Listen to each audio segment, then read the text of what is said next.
हर हर महादेव, जय भोलेनाथ। नमस्कार, मैं साधना पांडे मार्गदर्शन पे आपका स्वागत करती हूँ। दोस्तों, आज मैं बात करूँगी घर के मेन डोर के बारे में। घर का मुख्य दरवाज़ा, आप सभी जानते भी होंगे कि घर का मुख्य दरवाज़ा वो स्थान होता है जो सिर्फ आपके प्रवेश करने का और घर से बाहर जाने का स्थान नहीं होता है। घर का मेन डोर इतना ज़्यादा महत्वपूर्ण है कि इससे होकर ही आपके घर में खुशी आती है, दुख आता है, परेशानियाँ आती हैं। तो सबके प्रवेश का जो स्थान माना गया है वो आपके घर का प्रवेश द्वार, यानी कि आपके घर का मेन डोर। वास्तुशास्त्र की बात करें तो सबसे ज़्यादा जो ध्यान दिया जाता है वो घर के मेन डोर पे दिया जाता है। तो घर का मेन डोर कैसा होना चाहिए इत्यादि सब वास्तुशास्त्री बताते ही बताते हैं, लेकिन कुछ तो हमारे कर्म होते हैं। जैसे आज जो मैं बात करने वाली हूँ वो हर किसी के लिए बहुत ज़्यादा ज़रूरी और जानना तो बेहद आवश्यक है। वीडियो में यदि अंत तक बने रहेंगे तो आप, मुझे पता है, ज़रूर कहेंगे कि हाँ दीदी ये चीज़ बहुत ज़्यादा ज़रूरी है। तो वीडियो में अंत तक ज़रूर बने रहिएगा। और वही बात कहूँगी कि यदि वीडियो अच्छी लगे तो एक लाइक ज़रूर कर दिया करें और चैनल को सब्सक्राइब भी कर लीजिएगा। तो मैं बात कर रही थी कि जो मुख्य दरवाज़ा होता है वो किस समय खोलना चाहिए। देखिए, बहुत सुबह सुबह भी नहीं खोल सकते हैं, जैसे 4 बजे, 3 बजे, 5 बजे नहीं खोल सकते हैं, क्योंकि दिक्कत होती है, घर में कोई और भी आ सकता है। तो ये सारी चीज़ें भी ध्यान रखना होता है। तो ऐसा कौन सा समय है जिसमें कोई दिक्कत भी ना हो और उस समय खोलना आपके लिए नितांत आवश्यक है। बहुत ज़्यादा ज़रूरी है आपको अपने घर का मेन डोर उस टाइम खोलना। देखिए, ब्रह्म मुहूर्त में जब आप जगते हैं, मेरी बात को थोड़ा सा ध्यान दीजिएगा आप, जब आप जगते हैं तो आपको फ्रेश वगैरह होने के बाद पहला काम जो करना चाहिए वो आपके घर का मेन डोर, उसका ताला वगैरह हटा देना चाहिए। अब आप उसको खोलने का मतलब ये मत समझिए कि दोनों दरवाजे खोलकर हटा देना है। घर से तुरंत ताला आप, मतलब जो मेन डोर पे लगा है वो खोल दीजिए। क्योंकि देखिए, एक चीज़ मैं आपको बताती हूँ, प्रायः हमारे दिमाग में एक भ्रांति होती है कि लक्ष्मी सिर्फ शाम को आती है, लेकिन मैं बताती हूँ दोस्तों, जो ब्रह्म मुहूर्त का समय आता है उसमें यदि आप सतर्क रहे, सजग रहे, तो ये हमारे शास्त्रों की बानी है। एक स्थान पे मैंने नहीं पढ़ा, एक स्थान पे यदि पढ़ती तो उसका नाम बताती। बहुत सारे जगहों पे, यहाँ तक कि ऋषि कश्यप ने भी इस बारे में कहा है कि जो मुख्य लक्ष्मी, बहुत कम लोग इस बात को जानते हैं, वो ब्रह्म मुहूर्त में भी भ्रमण करती हैं। किस पे भ्रमण करती हैं? गरुड़ पे बैठकर भ्रमण करती हैं नारायण के साथ। तो जब गरुड़ पे बैठ के वो भ्रमण करती हैं तो वो कौन सी लक्ष्मी होती हैं? बार बार मैं बता चुकी हूँ, वो स्थायी लक्ष्मी होती हैं, क्योंकि वो नारायण के साथ आती हैं। और जो उलूक पे बैठकर लक्ष्मी भ्रमण करती हैं वो तो बस आती है और चली जाती हैं। तो जिनके घर में बरकत नहीं है वो भी इस चीज़ का ध्यान रखें, और जिनके घर में बरकत है वो भी इस चीज़ का ध्यान रखिए, क्योंकि सभी तो चाहते हैं ना कि घर में पैसा आए और तुरंत चला जाए। तो ऐसे पैसे का कोई महत्व नहीं। पैसे को आप लंबे समय तक अपने पास रखें, जैसे कि स्थायी प्रॉपर्टी के रूप में, गहने, ज्वेलरी, जिस रूप में आप रखना चाहें उस रूप में आप रखना चाहते हैं। तो उसको करने के लिए जो मुख्य आपका द्वार है उसको आप ब्रह्म मुहूर्त में कितने बजे खोलें, क्योंकि आप लोग की एक बात होती है कि दीदी समय भी बता दीजिए। तो देखिए, समय आप अपने हिसाब से तय कर लीजिए कि आप समय, क्योंकि देखिए सबका उठने का, जगने का तरीका अपना अलग, समय अलग है। तो कम से कम किस समय खोलना चाहिए वो मैं समय के अनुसार बता देती हूँ, आप घड़ी के अनुसार देख लीजिएगा। घड़ी के अनुसार मैं बता देती हूँ, क्योंकि देखिए अब इस समय सर्दियाँ चल रही हैं तो 6 बजे भी उजाला नहीं हो रहा है। तो अब इस समय आप चाहें तो आप लगभग 6 बजे अपने घर का मेन डोर खोलिए। अब गर्मियों में है तो 5 बजे, 5:30 बजे तक खोल दीजिएगा।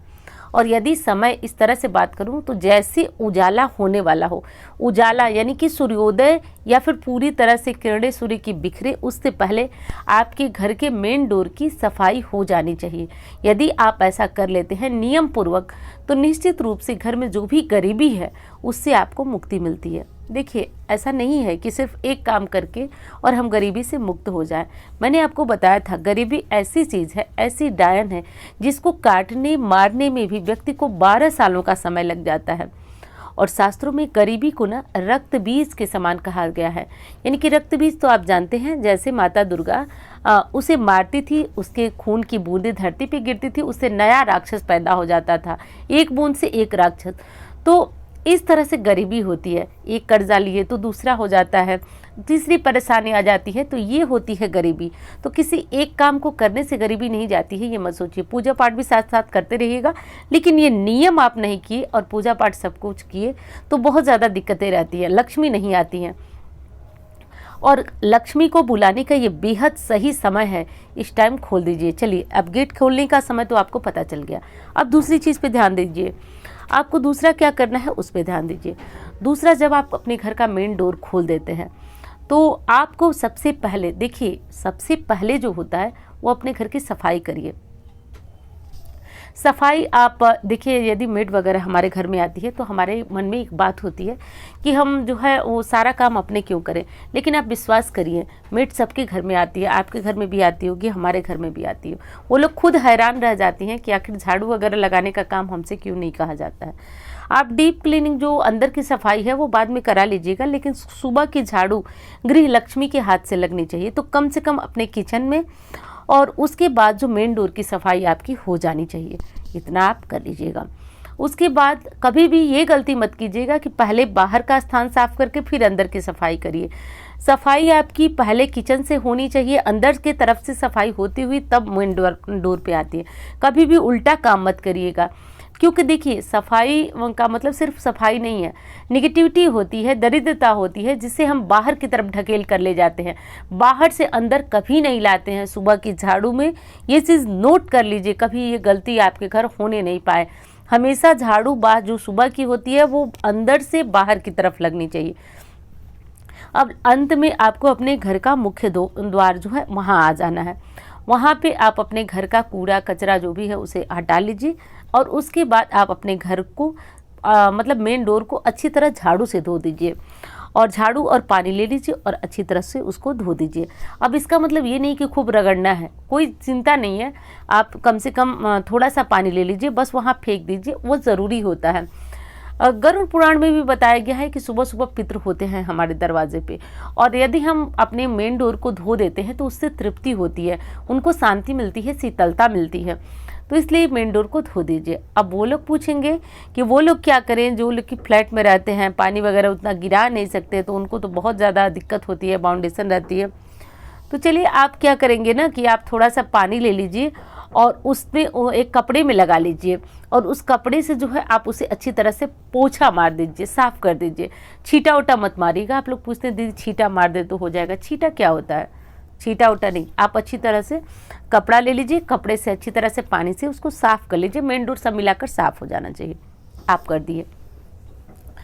अब अगली चीज़ जो कि ध्यान रखनी है आपको, चलिए अगली चीज़ बताने से पहले आपको एक चीज़ कहना चाहूँगी, एक रिक्वेस्ट है आपसे कि यदि इंस्टाग्राम फेसबुक पर मुझे फॉलो करना चाहते हैं तो आप कर सकते हैं, और नंबर जो आप देख रहे हैं इस पर आप कुंडली दिखाना हो तो संपर्क कर सकते हैं।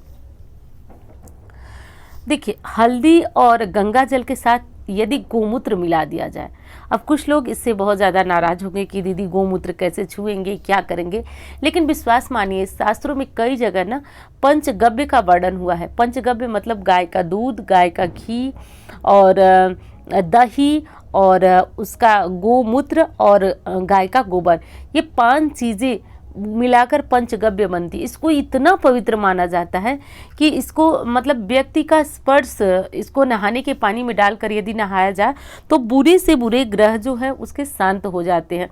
तो चलिए मैं पंचगव्य की बात नहीं कर रही हूँ, मैं तो बताते बताते आपको बता देती हूँ, और इसी कारण जो है वीडियो लंबी हो जाती है। तो अब क्या करूँ, माफ़ करिएगा, बोलते बोलते तो बोल ही जाती हूँ ये सब बातें बताते बताते। तो मैं कह रही थी कि गाय का गोबर, गौमूत्र, और दूसरी चीज़ है आपको थोड़ा सा वो हल्दी ले लीजिएगा और गंगा जल ले लीजिएगा।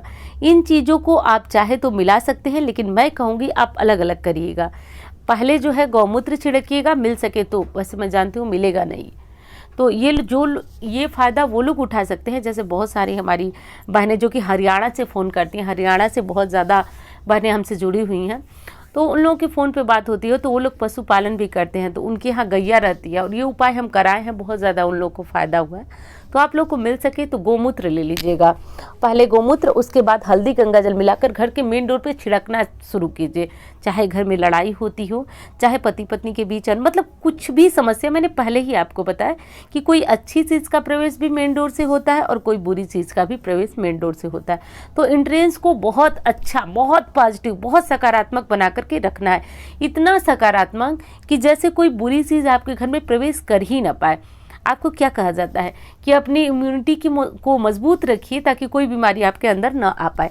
ठीक वही चीज़ है कि आप अपने मेन डोर को इतना शक्तिशाली, इतना प्रभावशाली बना दीजिए कि जो नकारात्मकता होती है ना, जो बुरी चीज़ें होती हैं, एंट्रेंस पे ही आपके यानी मेन डोर पे ही वो ख़त्म हो जाए और अच्छी और खुशियाँ ही आपके घर के अंदर आए। यही प्रयास हमें करना है। तो ये छिड़क दीजिए। उसके बाद स्वास्तिक बनाना है। स्वास्तिक कहाँ बनाना है? तो अपने गेट के दोनों तरफ। बहुत टेंशन नहीं लेना है, ये चीज़ रोज करना है, इसलिए थोड़ा सा आप इसको डिब्बी में एक हल्दी और गंगा जल मिलाकर रख सकते हैं और इसी से फटाफट जो है एक जगह कुमकुम रख लीजिए, उससे जो है आप स्वास्तिक बना दीजिए। ये स्वास्तिक ना साधारण स्वास्तिक मत समझिए, ये स्वास्तिक का जो चिन्ह होता है ना, शायद आपको किसी ने बताया नहीं होगा या फिर आप जानते भी होंगे। तो ये गणेश जी है साक्षात, ये इनकी लेख्य प्रतिमा बोली जाती है। तो इनको जो है प्रतिदिन अपने घर के मेन डोर पे पुराने वाले को थोड़ा सा साफ कीजिए। ज़्यादा मेहनत नहीं करना है, आप थोड़ा सा साफ करके और नई आप फिर से बनाएं। ऐसा अगर करने लगते हैं ना तो घर से बीमारी जाती है, कलह जाता है, रोग जाती है, समस्याएं जाती है और धीरे धीरे धीरे धीरे पॉजिटिविटी घर में आने लगती है, अच्छी चीज़ें आने लगती हैं। लेकिन देखिए कुछ लोग ना बड़े बेचैन होते हैं, उनको लगता है कि बस 10 दिन कुछ करें और फटाफट रिजल्ट आ जाता है।